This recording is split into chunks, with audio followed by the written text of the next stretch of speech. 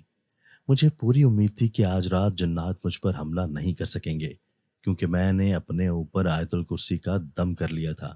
میں جلد ہی گہری نیند میں اتر گئی تھی، مگر ابھی مجھے سوئے ہوئے کچھ ہی دیر ہوئی تھی جب مجھے کمرے میں ویسی ہی گھٹن اور ہابس کا احساس ہونے لگا تھا جیسے کل رات ہوا تھا۔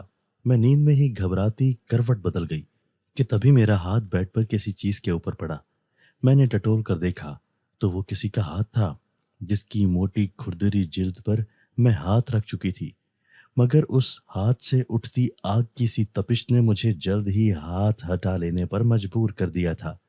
میں چونک کر آنکھیں کھولنے ہی لگی تھی جب مجھے اپنا وجود ہلکا پھلکا ہوتا محسوس ہوا۔ میں نے تیزی سے آنکھیں کھولی اور اپنے ارد گرد دیکھا تو خوف سے میری چیخ نکل گئی، کیونکہ اس وقت میں اسی شاہی تخت پر سوار تھی جس شاہی تخت پر میں نے خود کو اس دن بیٹھے دیکھا تھا جس دن بارش میں نے سورہ جن کی تلاوت کی تھی۔ میں نے تیزی سے اس تخت سے اترنے کی کوشش کی، لیکن نیچے نگاہ کی تو چیخ کر واپس سختی سے تخت کو تھام گئی، کیونکہ تخت زمین سے بے تحاشا بلندی پر تھا اور تیزی سے اڑتا ہوا آگے بڑھتا چلا جا رہا تھا۔ اور یہ میرا گھر نہیں، وہی جنگل تھا، بالکل اس دن کی طرح جس دن یہ تخت مجھے جنگل میں لے جاتا اس بڑے اور عجیب سے درخت سے ٹکرا گیا تھا۔ فرق صرف یہی تھا کہ اس وقت دن تھا اور آج رات تھی، اور ہر طرف خوفناک سا سناٹا اور وحشتناک خاموشی چھائی ہوئی تھی۔ اس جنگل میں صرف میں اور وہ تخت ہی موجود تھے۔ وہاں ان جنات کا نام و نشان بھی نہیں تھا جو مجھے نظر آئے تھے۔ وہ تخت آگے ہی آگے بڑھتا چلا گیا اور پھر میرے سامنے وہی عجیب اور بڑا سا درخت آ گیا جسے دیکھ کر میں چیخنے اور چلانے لگی، لیکن میری چیخوں سے وہ تخت بالکل بھی نہیں رک رہا تھا، اور پھر تیزی سے وہ تخت مجھ سمیت جا کر اس درخت سے ٹکرا گیا۔ پورا جنگل میری چیخوں سے گونج اٹھا تھا، اور پھر میری آنکھوں کے سامنے اندھیرا چھا گیا اور میرا سر چکرانے لگا۔ اس کے بعد کیا ہوا اور کیا نہیں مجھے کچھ خبر نہیں تھی، مگر جب میری آنکھ کھلی تو میرا سر بے حد بوجھل اور بھاری ہو رہا تھا۔ میں چکراتے ہوئے سر کو تھام کر اٹھ بیٹھی اور پھر جب کچھ سنبھلی تو ارد گرد کا جائزہ لیا، مگر یہ دیکھ کر میں دنگ رہ گئی کہ وہ کوئی شاہی کمرہ تھا جہاں اعلیٰ پائے کا فرنیچر، گلدان اور مسحری سجی ہوئی تھی۔ مجھے ایسا لگا جیسے میں قدیم زمانے کے کسی شاہی محل میں آ گئی ہوں۔ میں ڈرتی ہوئی اٹھ کھڑی ہوئی تو نگاہ اپنے لباس پر جا پڑی، جسے دیکھتے ہی میں چونک اٹھی۔ اس وقت میں اپنے شلوار قمیض میں نہیں، شاہی شہزادیوں والی پوشاک میں ملبوس تھی جو سرخ اور سنہری رنگ کی تھی۔ مجھے کچھ دیر پہلے کا منظر یاد آیا جب میں شاہی تخت سمیت اس بڑے سے درخت کے ساتھ ٹکرائی تھی، مگر اب بھی زندہ تھی، اور یہ بات میرے لیے حیرت کا باعث تھی۔ میں تیزی سے سامنے نظر آتے بڑے سے دروازے کی جانب بڑھی اور اسے کھول کر باہر نکل آئی۔ سامنے ہی راہداری تھی جس کے کناروں پر لگی ریلنگ سے نیچے کا منظر صاف نظر آ رہا تھا۔ میں نے نیچے چھانک کر دیکھا تو پورا شاہی محل خوبصورتی سے سجا ہوا تھا، مگر مجھے کوئی بھی نظر نہیں آ رہا تھا۔ مجھے یقین تھا کہ میں یہاں سے بھاگ جاؤں گی۔ تبھی میں تیزی سے سیڑھیاں اترتی نیچے آئی۔ ابھی میں نے آخری سیڑھی پر قدم رکھا ہی تھا جب مجھے اپنے پیچھے کسی کی تیز اور بھیانک سی گھرراہٹ نما آواز سنائی دی۔ میں خوف سے اچھلتی پیچھے مڑی تو بے تحاشا چیخ اٹھی، کیونکہ سیڑھیوں کے اوپر ایک جن زادی کھڑی تھی